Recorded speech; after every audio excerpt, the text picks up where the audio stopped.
Close your eyes now and let your breathing slow. Feel the softness of your bed beneath you and let the world outside fade away into gentle darkness. Tonight, we travel together to the city of Jerusalem in the old days, when kings ruled with wisdom and palaces gleamed with oil lamps and flickering candlelight. Tonight, we enter the halls of the greatest king Israel ever knew, a king named Solomon, and we walk with him through years of glory and years of quiet change. This is a story of wisdom and wonder, of love and longing, and of how even the strongest heart can slowly turn when it is not guarded with care. So settle in, breathe deep, and let the story carry you gently into peaceful sleep. Long ago, in the land of Israel, there rose a king whose name was known from the shores of great oceans to the edges of the desert sands. This king was called Solomon, and he sat upon a throne of ivory and gold in the city of Jerusalem, the holy city set upon a hill. Under Solomon's rule, the land knew a peace it had never known before and would never know again in quite the same way. The streets of Jerusalem were filled with merchants selling rare spices and beautiful cloth. The air carried the scent of cedar wood from the forests of Lebanon and the sweet smell of flowers that grew in the king's famous gardens. Fountains sang quietly in courtyards, their waters catching the light of the sun and the moon, and the great temple of God rose upon the highest hill, its walls shining white like snow, its interior blazing with gold. Solomon was known throughout all the earth for his wisdom, for his riches, and for the deep understanding he possessed about the hearts of people and the ways of the world. Kings from distant lands came to sit at his table and hear his words. Queens travelled across mountains and deserts just to look upon his face and listen to the questions he could answer. The world marvelled at Solomon, and Israel prospered beneath his gentle and wise rule. But even the greatest king was once a young man who walked in simpler ways, and the story of how his heart slowly changed is a story we can learn from as we rest here in the quiet of the night. Before Solomon wore the crown of gold, before his palace stood tall and his name was spoken in every language, he was a young prince who sat beneath the stars and prayed. He would climb to the highest place in the garden and look up at the endless sky, and there he would speak to God with a heart that was honest and humble. One night, when Solomon was still young on his throne, God appeared to him in a dream and offered him whatever his heart desired. The young king could have asked for wealth beyond measure, for power over his enemies, for a long life filled with honor and fame. But Solomon asked for something that pleased God more than any treasure could have. He asked for wisdom, for the ability to understand right from wrong, to judge fairly between the people, to know the difference between good and evil. And God was pleased with this request. Because Solomon had asked for wisdom instead of selfish gain, God gave him not only wisdom but also riches and honor beyond all the kings who came before him or would come after. The young king wept with joy when he woke from the dream, and he ran to the temple to thank God for this blessing. In those early years, Solomon loved God with all his heart. He would rise early in the morning to read the words of the law. He would spend long hours in the temple, lighting the lamps and offering prayers of gratitude.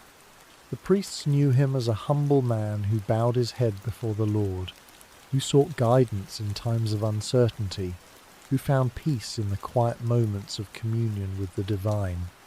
The people loved him because he ruled with kindness. He did not crush the poor with heavy taxes or treat the weak with cruelty.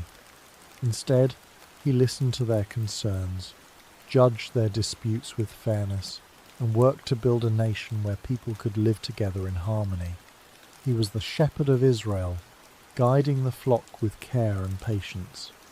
And in those days, Solomon knew a peace that was deep and true, a peace that came not from the gold on his walls but from the light in his heart. In the cool evenings, When the golden light of the setting sun faded softly across the hills of Jerusalem, Solomon would often walk quietly through the courts of the temple alone.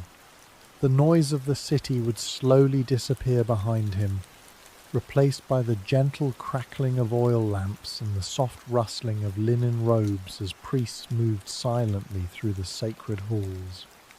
There, in the stillness, Solomon felt closest to God. Sometimes he would sit for long stretches of time beside the great bronze pillars at the entrance of the temple, watching the lamps flicker against the polished gold walls. The fragrance of incense drifted softly through the air, rising like a quiet prayer into the heavens above. And as the stars slowly appeared one by one across the night sky, Solomon would close his eyes and simply listen to the silence. For in those early years, before the distractions of power and pleasure slowly crowded his heart, Solomon understood something precious. He understood that wisdom was not merely knowledge. It was not cleverness or the ability to answer difficult questions. True wisdom was closeness to God.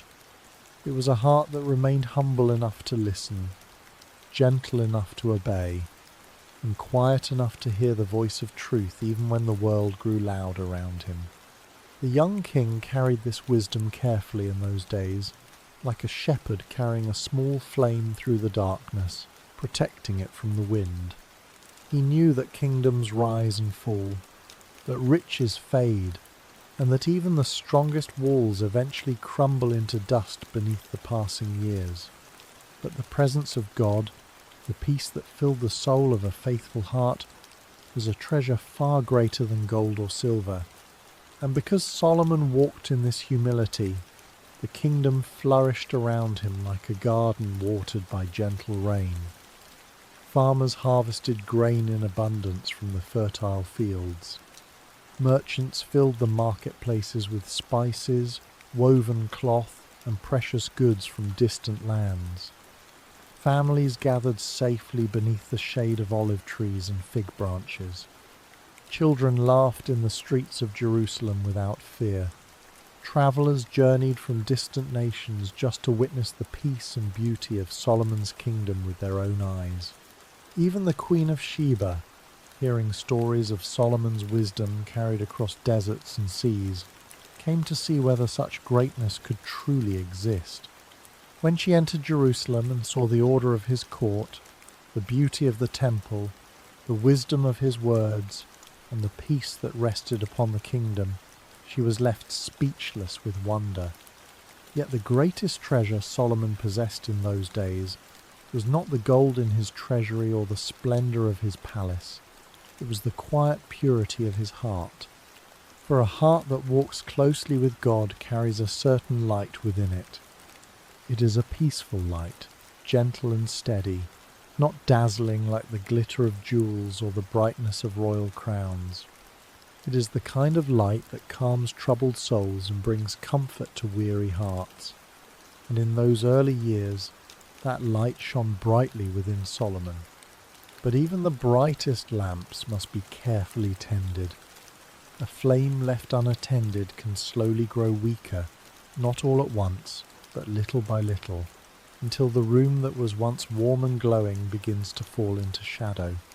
Solomon did not know, as he stood beneath the stars in the quietness of his youth, that the years ahead would test the devotion of his heart in ways he could never imagine. For sometimes the greatest danger does not come through suffering or hardship. Sometimes it arrives gently through success, comfort, admiration, and the slow accumulation of everything the human heart once believed it desired. As the years went by, Solomon built a palace that was more beautiful than any other in all the world. It stood beside the temple, connected by a great courtyard where palm trees swayed in the evening breeze. The palace had many rooms, each one decorated with care and filled with treasures from distant lands. There were halls of cedar, chambers of precious stones, and gardens where exotic flowers bloomed in every season. At night, the palace came alive with soft music. Musicians played on harps and flutes, their melodies drifting through marble corridors like gentle rivers of sound. Servants moved silently with oil lamps held high, casting warm pools of light upon the polished stone floors. The air was sweet with incense burned in bronze censers, and the flickering flames made everything look soft and dreamlike, like a place between waking and sleep. From every corner of the known world, visitors came to see Solomon and to bring him gifts. Traders arrived from Egypt with chariots painted in bright colours and linen so fine it seemed like woven air. Ships came from the land of Ophir carrying gold and silver and rare woods perfumed with the scent of the tropics. Merchants brought spices from the east, dyes from the islands, and jewels that sparkled like captured starlight. The palace was a place of wonder, where beauty met power, and every sense was touched with something delightful. And Solomon walked through these halls with joy, greeting his guests, hearing their stories, and marvelling at the richness of the world God had given him to rule. But even in the midst of such splendour, there were quiet moments when Solomon would pause by a window and look out at the city below, and he would feel a gentle stirring in his heart, a longing for something he could not name. He was surrounded by so much, yet there was a small space inside him that sometimes felt empty, a space that waited to be filled. Among the visitors who came to Solomon's court were royal princesses from distant nations, daughters of kings who ruled lands far beyond the borders of Israel. These princesses arrived with great fanfare, riding in chariots of gold surrounded by guards and servants and ladies in waiting. They brought with them trunks filled with beautiful clothing, jars of rare perfumes, and strings of jewels that caught the light and scattered it into rainbows. Solomon welcomed them with open arms, for he understood that the peace of his kingdom depended on strong alliances with the nations around him. When a king of Egypt offered his daughter in marriage, Solomon accepted with gratitude, and the princess came to live in the palace as one of his wives. When the king of the Ammonites sent his daughter, she too was welcomed and given a place among the royal household. From the land of Moab, from the coastal city of Sidon, from the desert kingdoms of Edom, princess after princess made the journey to Jerusalem and entered the golden gates of Solomon's palace. They were beautiful women, each one raised in her own land with customs and traditions that were different from the ways of Israel. They wore clothing adorned with silver and gold, and they carried themselves with the grace that came from generations of royal training. Their languages were music to hear, full of soft vowels and flowing consonants that sounded like wind through tall grass. Solomon was drawn to them not only for political reasons, but also because he genuinely loved them. He found joy in their company, pleasure in their conversation, and delight in learning about the lands from which they had come. He wanted them to be happy in their new home, far from the familiar hills and rivers of their childhood. He wanted them to feel loved and cared for, and he poured his wealth and attention upon them with a generous heart. As the years passed, Solomon took more and more wives into his palace. Some were princesses from foreign lands, daughters of kings who sought his alliance. Others were women of noble birth from within Israel. In time, the number of his wives grew to 700, and 300 concubines besides. Each one had a place in the palace. Each one had rooms and gardens and servants of her own, and each one brought with her the traditions and beliefs of the land she had left behind. The palace became a tapestry of cultures, a place where many languages were spoken and many customs were observed. And at first this seemed like a beautiful thing, a reflection of Solomon's wisdom and his ability to unite people of different backgrounds under his gentle rule. In the quiet hours of the evening, when the heat of the day had faded and the stars began to appear in the darkening sky, Solomon would often sit with his wives in the gardens of the palace. Lanterns hung from brass hooks, their flames swaying gently in the breeze and casting soft shadows upon the stone paths. Flowers closed their petals for the night, and the fountains sang their endless song. In these peaceful moments, Solomon listened to the stories his wives told. They spoke of their childhoods in distant lands, of mothers and fathers who loved them, of temples and shrines they had visited as children. They described the festivals they celebrated, the songs their people sang, the gods their nations worshipped. They spoke of the Nile River that flowed through Egypt like a great green ribbon, of the cedar forests of Lebanon that grew on the slopes of snow-capped mountains, of the blue waters of the Mediterranean where fishing boats went out at dawn. Solomon listened with genuine interest, for he loved wisdom and loved to learn. He asked questions about the customs of their lands, about the stories their people told around evening fires, about the foods they ate and the clothes they wore. He wanted to understand them, to know the depths of their hearts, to honour the cultures from which they had come. And as he listened, his wives spoke not only of the beautiful things in their homelands, but also of their faith. Some of them had been raised in homes where idols were worshipped, where altars burned with sacrifices to gods made of wood and stone. Their voices were gentle as they described these practices, not as strange curiosities, but as the familiar rhythms of their spiritual lives. They spoke of the comfort they found in ancient rituals, of the sense of connection they felt when they burned incense to honour the divine. Solomon heard these stories and did not turn away. He was a wise man, and he believed that understanding was better than judgment, that patience was better than conflict. He wanted to honour his wives by allowing them to practice their beliefs in the privacy of their quarters. And so, in the name of love and peace, he began to permit things he should not have permitted.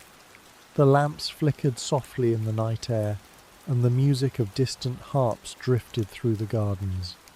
And in the quiet conversations of those gentle evenings, the first seeds of change were planted in Solomon's heart. As the seasons turned and the years flowed past like water in a river, Solomon's heart began to change in ways he did not at first notice. He still loved God, or at least he believed he did. He still prayed in the temple and offered sacrifices on the great bronze altar. He still spoke of God's goodness and faithfulness in the proverbs he wrote and the songs he sang. But there was a growing division in his soul, a splitting of his attention and his affection that happened so gradually he could not say exactly when it began.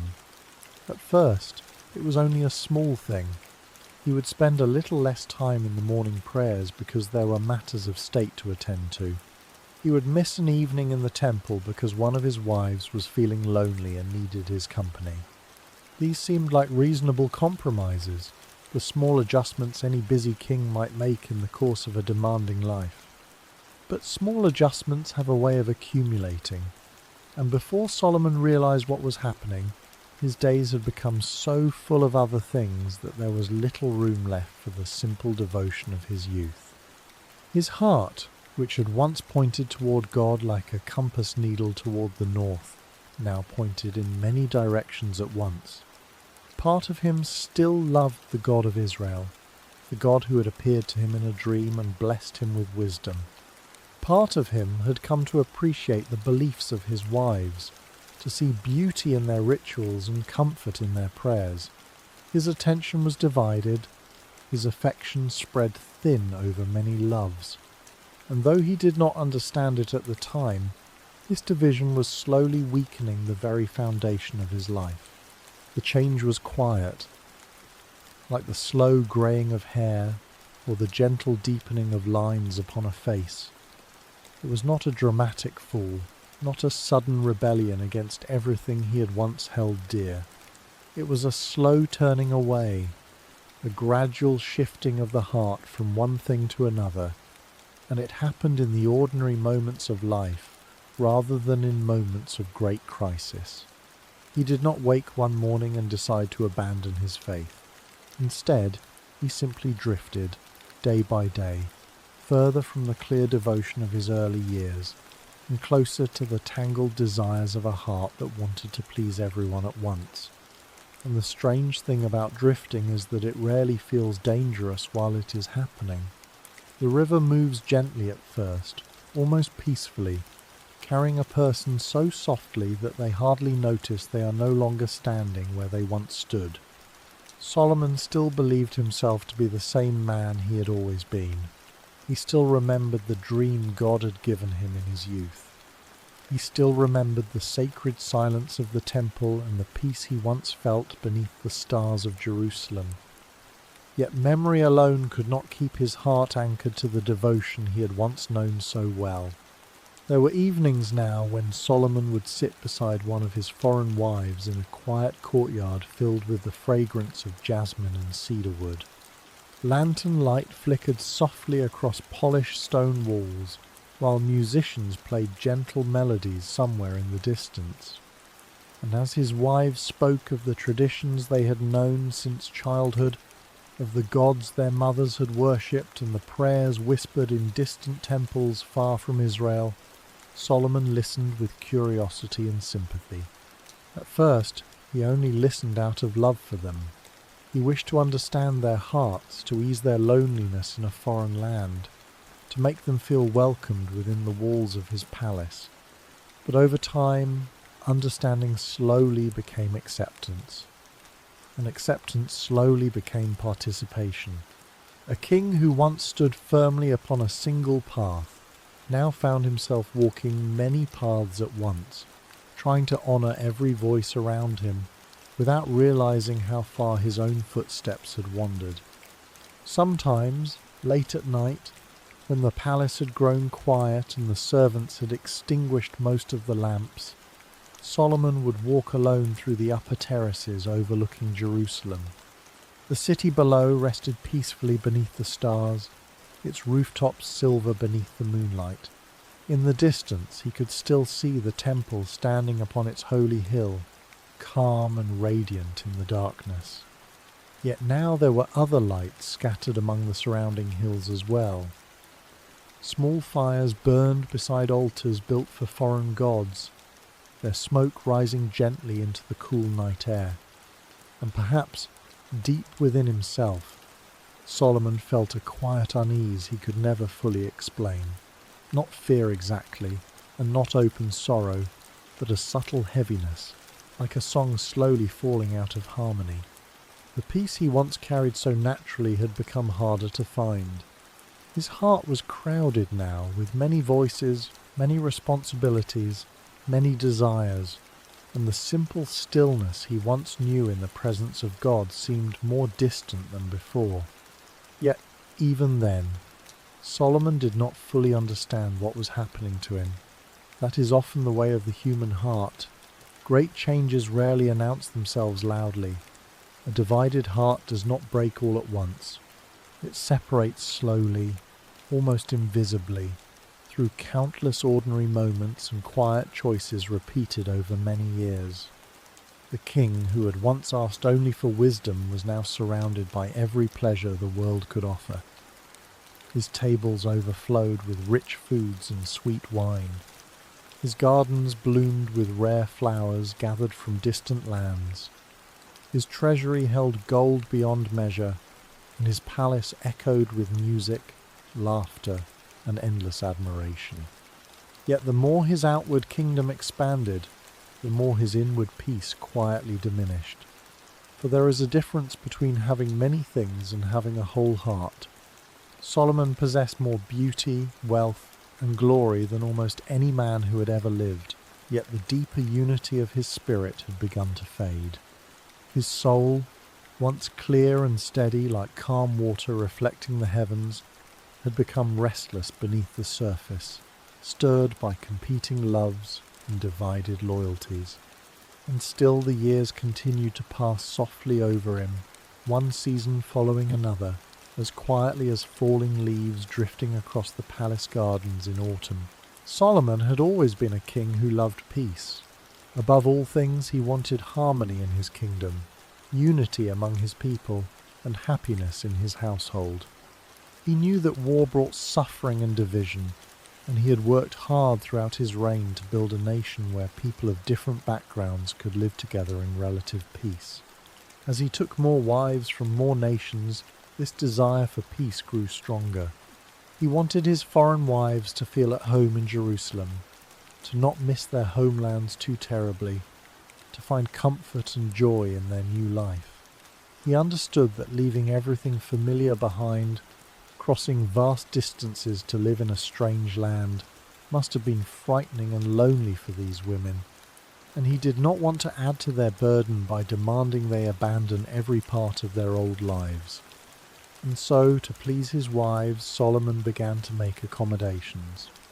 When a princess from Egypt expressed longing for the familiar rituals of her childhood, he permitted her to set up a small shrine in her private quarters. When a queen from Sidon asked to burn incense to honour her ancestral gods, Solomon agreed, thinking it was a harmless comfort he could easily provide. When Moabite women requested a place to gather for their traditional songs and dances, he built them a pavilion in the palace gardens. One accommodation led to another, and another after that. The shrines grew larger and more elaborate. The rituals became more frequent and more public. What began as private gestures of kindness became visible features of the palace landscape. Solomon told himself he was being loving, being wise, being fair to all the people in his care. And perhaps in his own mind he believed this was true. But somewhere in his heart he knew that something was not quite right. There were moments in the temple when he felt a distance he could not explain, a sense that the light of God's presence was dimmer than it had once been. He pushed these feelings aside, attributed them to fatigue or the pressures of ruling, and returned to the business of his kingdom. He had too much to do, too many people depending on him, to spend time dwelling on vague discomforts. The gardens of the palace grew more beautiful with each passing year. The fountains splashed and sang, the flowers bloomed in impossible colours, and Solomon walked among them with his wives on either side, surrounded by every comfort wealth could buy. Yet sometimes, in the quiet moments, he felt a strange emptiness that no amount of beauty could fill. High upon the hills that surrounded Jerusalem, places that had once been wild and empty began to change. In the early days of Solomon's reign, these hills were covered with grass and scattered trees, with wildflowers blooming in the spring and the sound of bird song filling the air. The people of Jerusalem looked out at these hills and saw the simple beauty of the land God had given them. But now, small structures began to appear on these hillsides. At first, they were barely noticeable, little more than stone foundations and wooden frames hidden among the trees. But as time went on, they grew larger and more prominent. Altars were built, tall and imposing, with ramps leading up to the place where sacrifices would be burned. Shrines appeared, painted in bright colours, with images carved above their doorways. The smoke of incense began to rise from these high places, curling upward into the evening sky, visible for miles around. The foreign wives of Solomon had asked for these places of worship. They wanted somewhere to go to honour their ancestral gods, to offer prayers and sacrifices as they had done in their homelands. And Solomon, wanting to please them and wanting to maintain peace in his household, had granted their requests. He had even helped to build these altars and shrines, using the vast resources of his kingdom to create places of worship for gods other than the Lord. It happened slowly, so gradually that most people did not realize how much the land was changing. But if someone had stood on the Mount of Olives in those years and looked across at Jerusalem, they would have seen the holy city surrounded by fires burning on the hills, pagan altars rising like strange flowers, the smoke of foreign worship mingling with the evening air. Some of the people of Israel saw these changes and felt troubled in their hearts. They remembered the commands God had given through Moses, the strict warnings against worshipping other gods. the clear instruction that the Lord alone was to be worshipped on the heights of Israel. But Solomon was the king, the wisest man in all the world, and they trusted that he knew what he was doing. If the king permitted these things, perhaps they must be acceptable after all. And so the hills changed, and the sky changed, and the spiritual landscape of Israel was forever altered by the quiet decisions of a king who wanted to please everyone. Deep within the palace, Solomon began to feel the weight of all the loves he carried in his heart. He had 700 wives and 300 concubines, each one a daughter of some royal house or noble family, each one with her own hopes and desires and longings. To love even one person fully is a great task, a lifelong journey of patience and sacrifice and understanding. To love so many at once was a burden that pressed down upon Solomon's shoulders with an almost unbearable weight. He tried to be fair to all of them, to give each wife equal attention and equal honour. But there were not enough hours in the day, not enough energy in his body, to be the husband each one deserved. Some wives grew lonely in their beautiful rooms, waiting for visits that never came. Others grew bitter, envying the attention given to their rivals.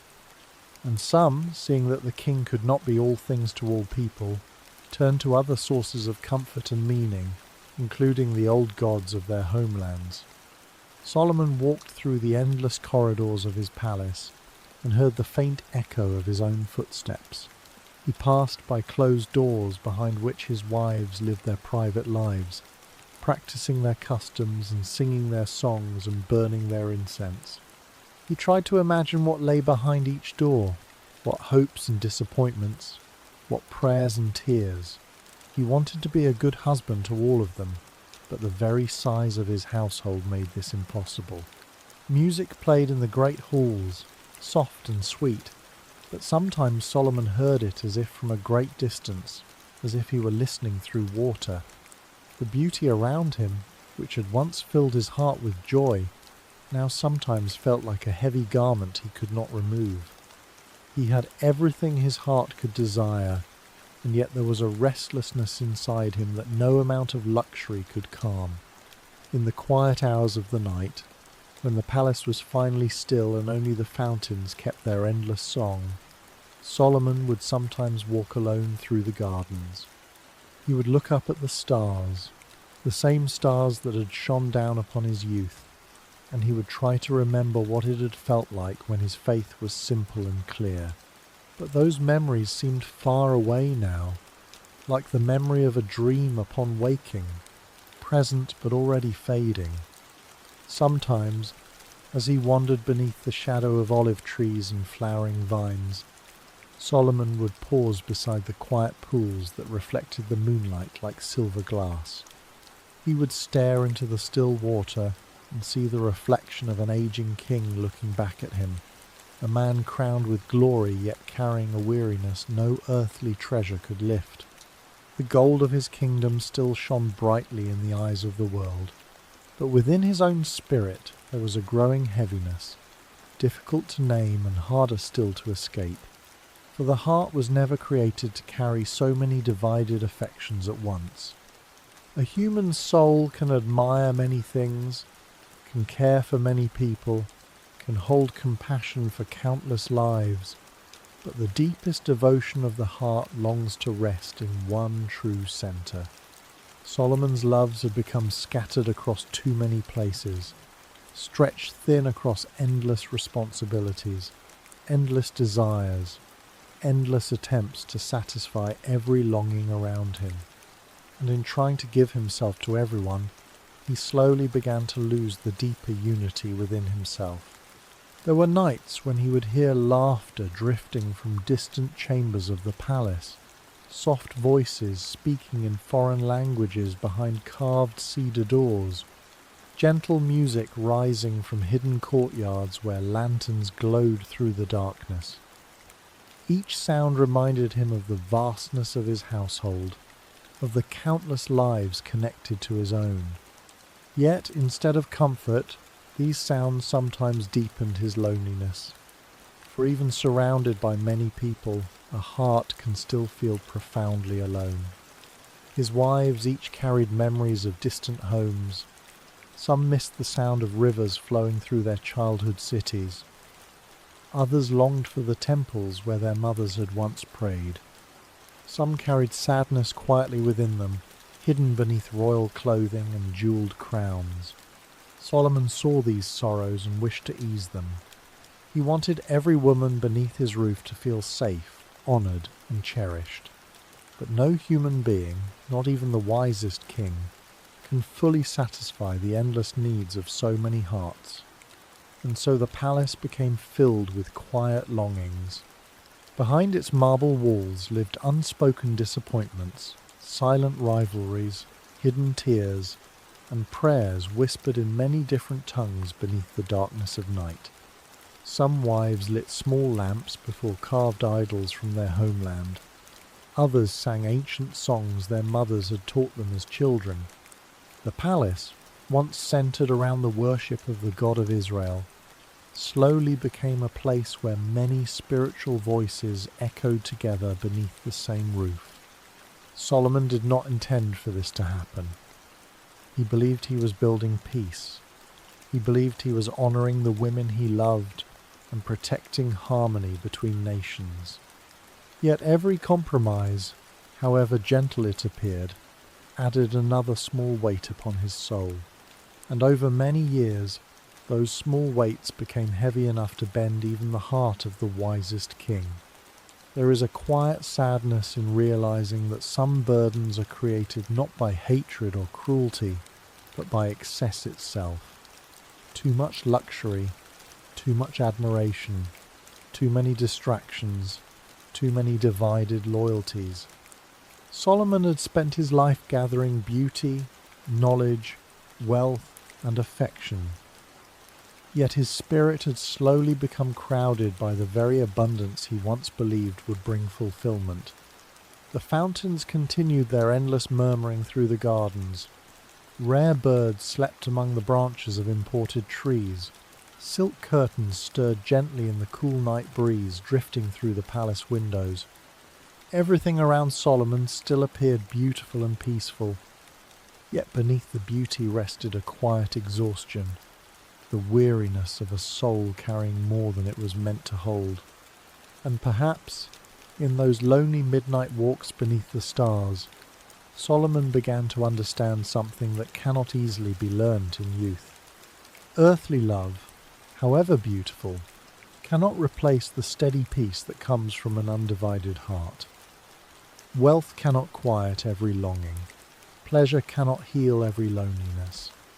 And the human soul, no matter how surrounded by beauty, eventually grows weary when it drifts too far from the simple presence of God. The stars above Jerusalem still shone with the same silent brilliance they had carried since the beginning of creation. They were the same stars Solomon had gazed upon as a young man praying for wisdom beneath the night sky. But now, as he stood in the fading quietness of his gardens, those distant lights seemed less like promises and more like memories, shining softly above a king who had gained almost everything the world could offer, yet had slowly begun to lose the deeper peace he once carried within his heart. There was a time when Solomon believed that his wisdom would be enough to keep him safe. He was the wisest man in all the world, renowned for his insight and understanding.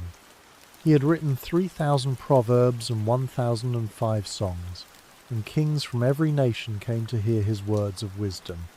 He believed that this great gift of understanding would protect him from making serious mistakes. But wisdom is a gift from God, given to be used in service of the truth. And when Solomon began to use his wisdom to justify compromises he should not have made, to find clever reasons for choices that were fundamentally wrong, the gift began to lose its power to guide him. Wisdom cannot guard a heart that has already begun to drift away from the source of all wisdom. The ancient words spoken through Moses came to his mind sometimes, words he had known since childhood. The Lord your God is one Lord, and you shall love the Lord your God with all your heart and with all your soul and with all your might. These words had once been the foundation of Solomon's life, the bedrock upon which everything else was built. But he had allowed other things to be built beside them, around them, even atop them, until they were no longer the clear foundation but merely one feature among many in a crowded landscape. He knew in the quiet moments when he was honest with himself that something was wrong. But it was easier to stay busy with the affairs of the kingdom than to sit in stillness and confront the growing emptiness inside. There were treaties to negotiate and buildings to construct and disputes to settle. There were festivals to attend and foreign ambassadors to receive and trade agreements to sign. The days were full and the nights were often short, and there was little time left for the long, slow work of examining his own heart. And so Solomon continued on his path, guided by his great wisdom but no longer guided by the clear light of devotion. He made decisions that seemed reasonable in the moment, but that added up over time to a slow drifting from the God of his fathers. His wisdom could not save him, because wisdom without humble obedience is merely cleverness, and cleverness cannot hold a heart steady when it begins to turn. In the early years of his reign, Solomon had poured his heart into building the temple of the Lord in Jerusalem. He had brought cedars from Lebanon, hewn them into beams and planks, and built a house for the name of God that was more beautiful than any other building in all the world. He had gathered the priests and Levites, organized their duties, and established the rhythms of worship that would continue for generations. The temple was his great work, the crown of his accomplishments, the place where heaven touched earth and the presence of God dwelt among his people. In those early years, Solomon loved to walk in the temple courts. He loved to watch the priests light the lamps each evening, to see the golden altar blaze with the fire of sacrifices, to hear the Levites sing the ancient songs of Israel as incense rose toward heaven. He felt close to God there, sheltered and secure in the house the Lord had chosen for his name. But as the years passed, Solomon found himself spending less and less time in the temple. There were always other places to be, other duties to attend, other people who needed his attention. His foreign wives did not share his love for the God of Israel, and spending time in the temple meant being away from them.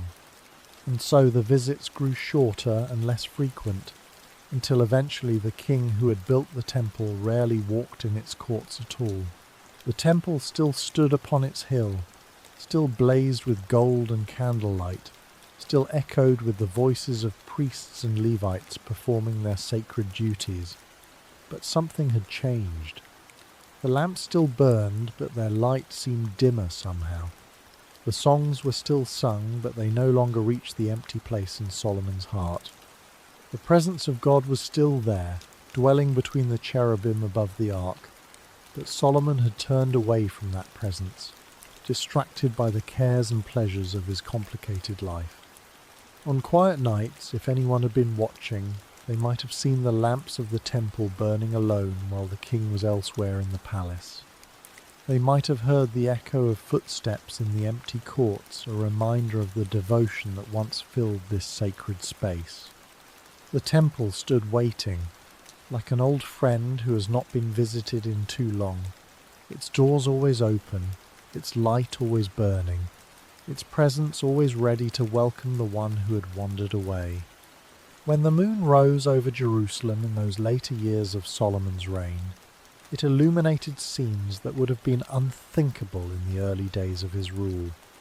On the hilltops surrounding the holy city, altars burned with fires that were not lit for the God of Israel. Incense rose in spirals toward the heavens, carrying prayers to gods whose names were Ashtoreth and Milcom and Chemosh and Molech. Solomon had allowed these altars to be built. He had done so out of love for his wives, out of a desire to ease their homesickness and honor their traditions. But in allowing them, he had opened a door that could not be closed. Other servants and officials in the palace, seeing that the king himself permitted foreign worship, began to practice these religions openly. Foreign merchants who came to Jerusalem, seeing the altars on the hillsides, assumed that worship of their own gods was acceptable in this great city. The boundaries that had once kept Israel pure began to blur and fade. The sounds of foreign worship drifted down into the city on quiet nights.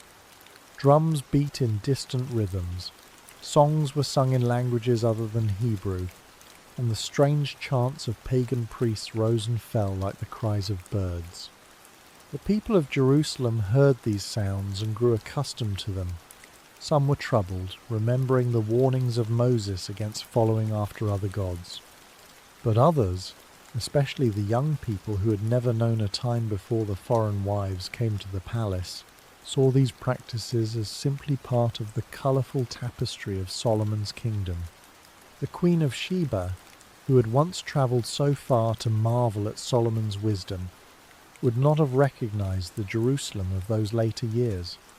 The city that had blazed with the light of God's truth had become a city of mixed lights, some burning for the true God and others burning for the idols of the nations. Solomon, the wisest man in all the world, had allowed wisdom to be diluted with error, truth to be mixed with falsehood, until it was no longer clear what he truly believed. And yet he still went through the motions of his old faith. He still attended festivals at the temple, still offered sacrifices on the great altar, still spoke of the God of Israel in his public speeches. But his heart was no longer fully in these rituals. They had become habits rather than expressions of devotion, traditions kept for the sake of appearances rather than acts of genuine worship. The God who had blessed him so richly was still there, waiting, hoping, but Solomon had turned his face away and could not find his way back. If you could have looked into the heart of King Solomon in those later years, you would have found a sorrow that he could not name and could not share.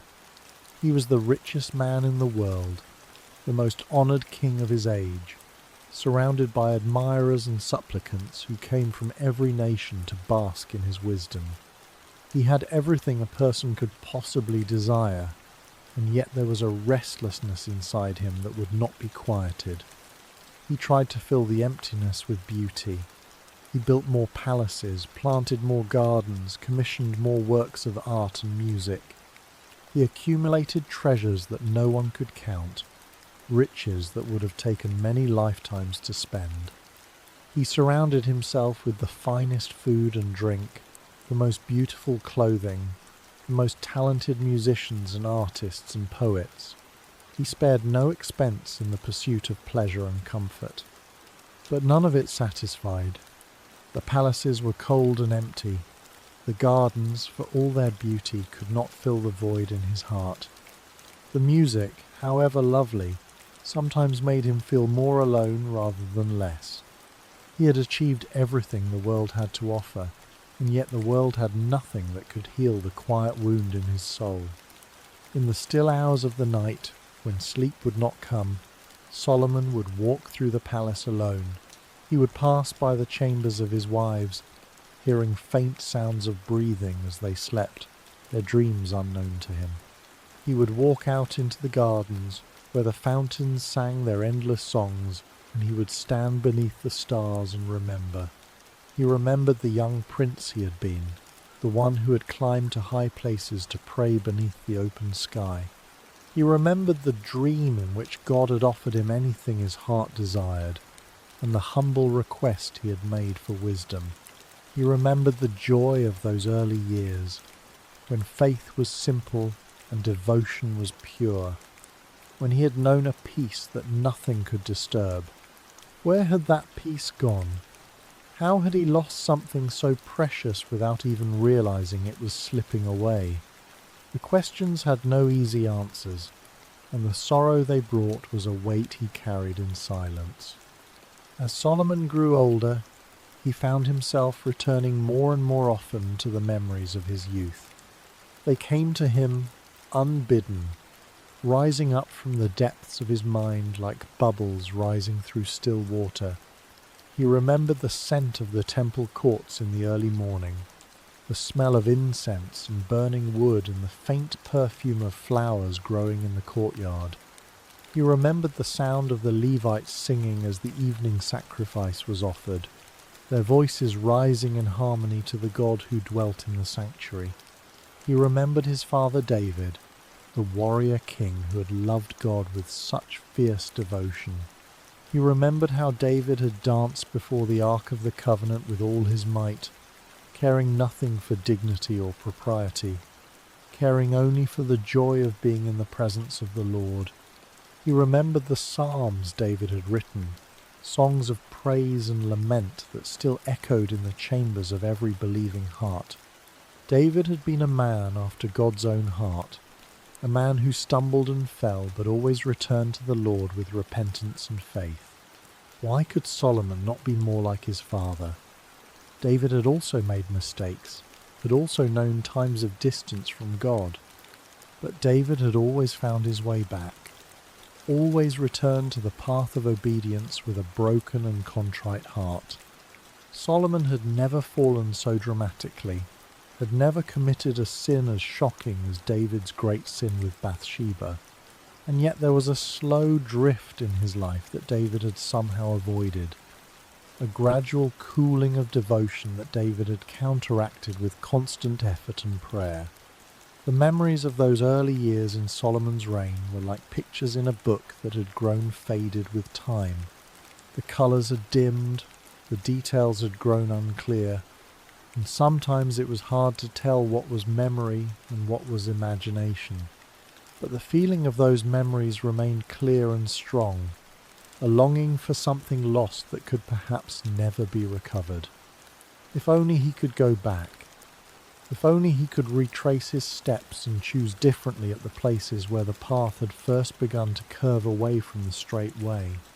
But time only moves forward, carrying us with it whether we will or not, and Solomon could no more return to his youth than the river can flow uphill. The choices of a king affect not only himself, but all the people he rules, and so it was with Solomon. The changes that took place in his heart began, over time, to show themselves in the life of the entire nation.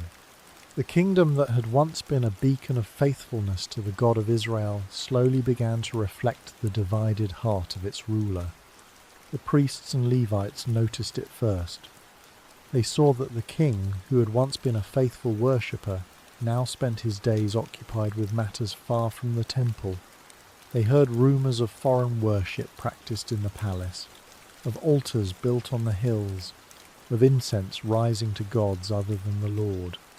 Some of them spoke out against these practices, warning that they were contrary to the law of Moses, dangerous to the spiritual health of the nation, but their warnings went largely unheeded. The common people of Israel noticed it too. They saw their king building shrines for his foreign wives, seen riding to pagan altars to offer sacrifices alongside his wives, seen taking part in ceremonies that honoured the gods of the nations around them. And if the king did these things, they reasoned, perhaps they were not so wrong after all. The standards that had once guided the nation began to loosen, and the worship of other gods spread slowly among the people like a stain spreading through cloth. This is the way it often happens. When those in positions of leadership drift from the truth, their people eventually drift too. The shepherd sets the direction, and the flock follows. If the shepherd wanders into dangerous territory, the sheep will wander there as well, trusting that the shepherd knows the way. Solomon, the great shepherd of Israel, had wandered into territory that was spiritually dangerous, and his flock was following him into danger. The spiritual atmosphere of Jerusalem changed in those years, though the change was so gradual that most people did not perceive it. The city was still beautiful, still prosperous, still filled with the bustle of trade and the sounds of music and laughter. But underneath the surface beauty, something was shifting, something was being lost. The pure devotion that had once characterized Israel was being diluted by the influences of the nations, and the day would come when this dilution would have serious consequences. High in the heavens, where the angels dwell and the light of God's holiness burns like an unquenchable fire, there was sorrow in those days, as the wisest king slowly turned away. God had loved Solomon as a father loves a son. He had appeared to him in a dream, had heard his prayers, had blessed him beyond all measure. He had chosen Solomon to build the temple, to be the temple builder, the man through whom heaven would touch earth in a special way. And now that chosen one was drifting, turning his heart toward the idols of the nations, allowing the worship of false gods to flourish in the land God had given him. It was not that God had abandoned Solomon, for God does not abandon those he loves, but there was distance now, a growing separation that Solomon could sense even if he would not admit it to himself. The prophets of Israel spoke of this distance in the gentle language of sorrow rather than the harsh language of condemnation. They described God's displeasure not as raging anger but as a broken heart, a father's grief over a son who has chosen the wrong path. The Lord did not strike Solomon down with lightning from heaven. He did not send plagues or famines to punish his sin. Instead, he simply withdrew, step by step, the intimate fellowship that Solomon had once enjoyed. And in the quiet of Solomon's palace, in the silence of the temple at night, this withdrawal was felt. The peace that had once filled Solomon's heart was gone, replaced by a restlessness that nothing could satisfy. The wisdom that had been his greatest gift seemed to fail him in the moments when he needed it most, as if the source of all wisdom had turned away and would not be consulted.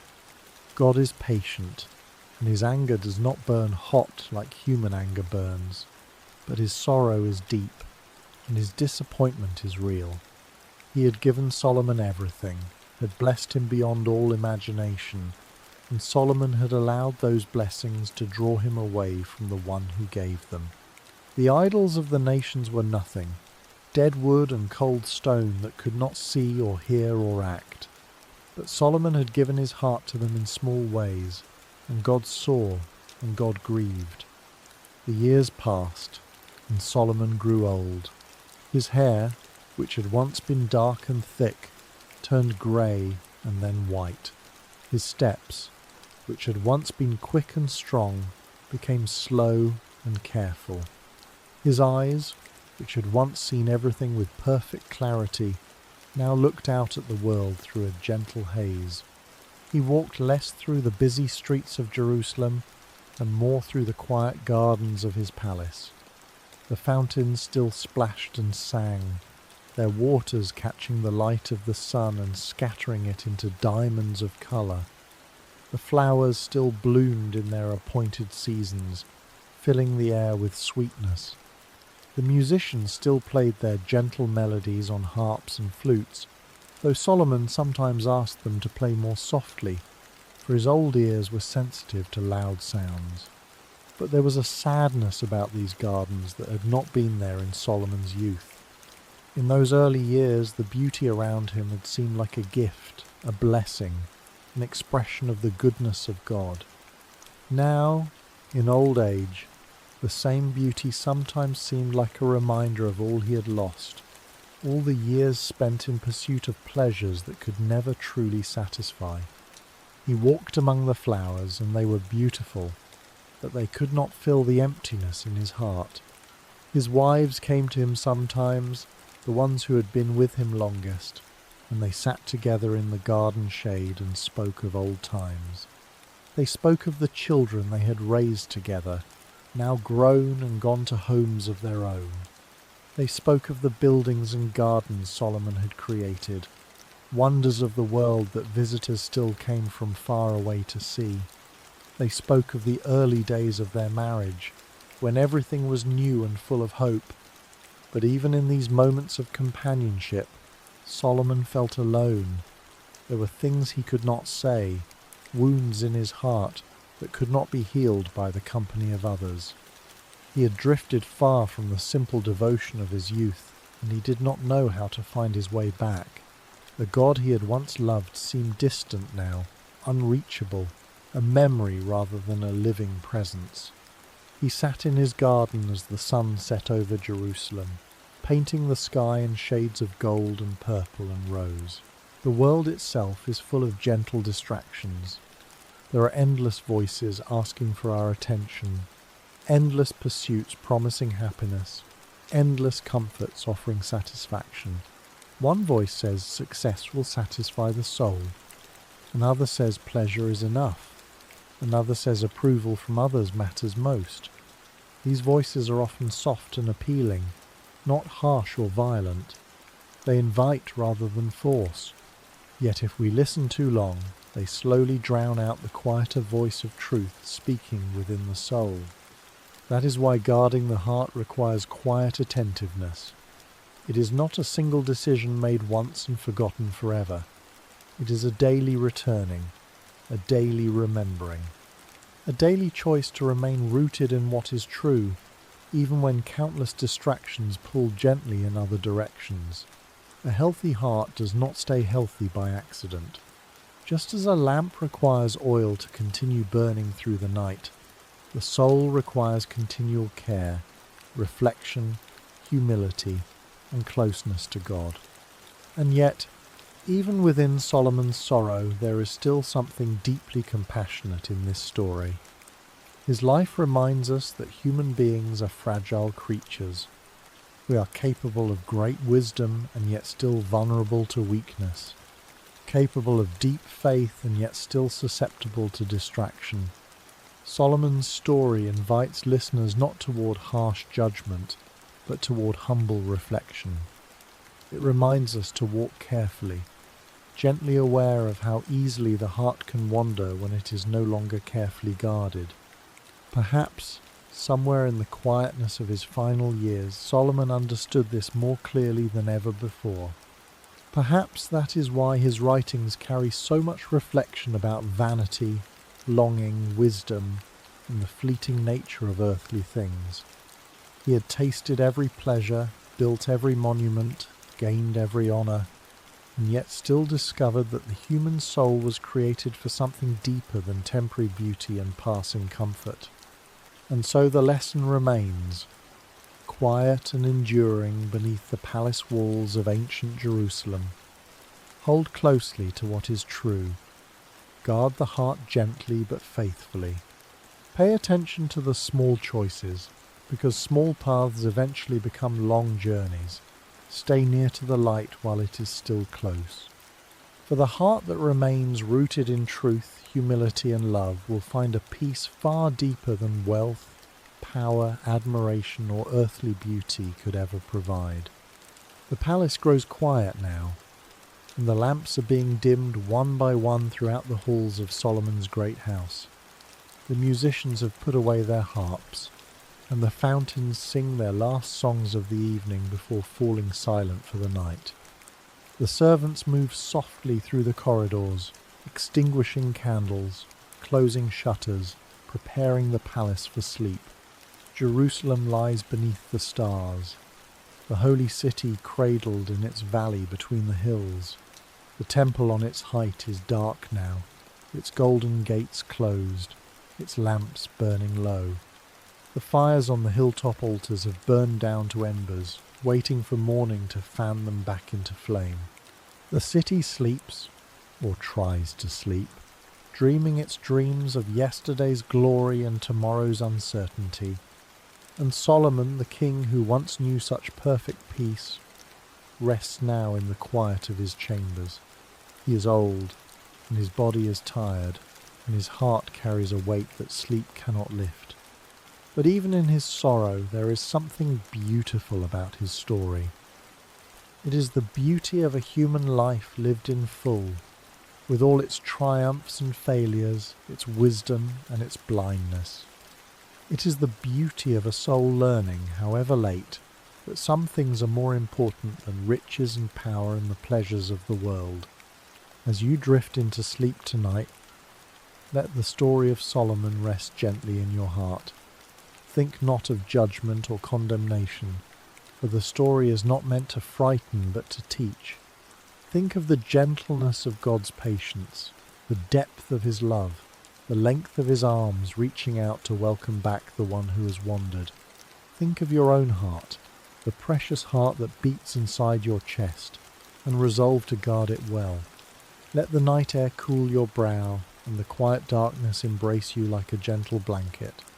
Let your breathing slow and your muscles relax, your cares drifting away like leaves upon a stream. You are safe now, held in the arms of the night, carried forward into dreams of peace and rest. Tomorrow will come with its own challenges, its own choices, its own opportunities to keep your heart close to what is true and good. But tonight is not for worrying about tomorrow. Tonight is for resting, for being still, for allowing the Sandman to dust your eyelids with his gentle sleep. So let go now. Let go of the day and all its demands. Let go of tomorrow and all its uncertainties. Let your heart be calm, your mind be quiet, your spirit be at peace. The God who made the stars still holds the universe in his hands, and his love is wider and deeper than you can imagine. Sleep now, dear friend. May your thoughts grow quiet now, like the calm waters of a still lake beneath the moonlight. May every worry that followed you through the day slowly loosen its hold and drift gently away into the darkness, leaving your heart lighter and your spirit at ease. As the night deepens around you, imagine the ancient city of Jerusalem resting beneath the stars. The palace lamps have grown dim, the music in the royal halls has faded into silence. The fountains continue their soft and endless song beneath the quiet sky, and cool evening breezes move gently through the olive trees upon the hills. All things are becoming still. All things are settling into rest. And just as Solomon once stood beneath the heavens searching for wisdom and peace, may you also find peace in the quietness of this moment. May your heart feel calm and steady. May your mind grow unburdened and still. May the weight of the world slowly slip from your shoulders as sleep draws near like a gentle tide upon the shore. Tonight, you do not need to strive or hurry. You do not need to carry every burden alone. Let the silence hold you gently. Let the darkness become soft and comforting around you. Let your breathing slow like the steady rhythm of peaceful waves beneath the stars. Sleep well, sleep peacefully, sleep deeply. And may the blessings of the night rest upon you until the morning light appears. Good night, may you rest in perfect peace.